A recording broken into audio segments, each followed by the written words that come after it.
Sir sir నమస్తే sir. నమస్తే రా, బాగున్నారా? ఈ టైంలో ఏంట్రా ఇక్కడ? సార్ ఏం లేదు సార్, డ్యూటీ అయిపోయింది, జస్ట్ అలా టీ తాగడానికి వచ్చాం సార్. సార్ నడుచుకొని వస్తున్నారు, ఏమన్నా బైక్లో డ్రాప్ చేయాలా సార్? వద్దురా మంజు, నా కొడుకు వస్తాడు, తీసుకెళ్తాడులే. మీరందరూ బాగుండాలిరా. ఏంటన్నా మీరు ఆయనకు అంతలా భయపడుతున్నారు? గురువు గారు ఆయనకు భయపడడం లేదు, రెస్పెక్ట్ ఇస్తున్నాం అంతే. ఏంది రెస్పెక్టా? మేము అసలు వాళ్ళని లెక్కే చేయము. మీరు ఎంత రెస్పెక్ట్ ఇస్తున్నారో చూసాంరా, మొత్తం ఇంటర్నెట్ మొత్తం వైరల్ అవుతోంది. మేము గురువులకు రెస్పెక్ట్ ఇస్తున్నాం కనుకనే ఒక పొజిషన్లో ఉన్నాము. జీవితంలో ఒక మనిషి ముందుకు వెళ్ళాలంటే వెనక ఒక గురువు ఉండి తీరాలి. ఎవరైతే తల్లి తండ్రి గురువు ముందు తల దించుకుంటారో వాళ్ళే జీవితంలో తల ఎత్తుకొని బతుకుతారు.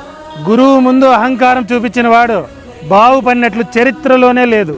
సారీ అన్న, ఇక నుంచి మేము మా గురువులకి రెస్పెక్ట్ ఇస్తాం.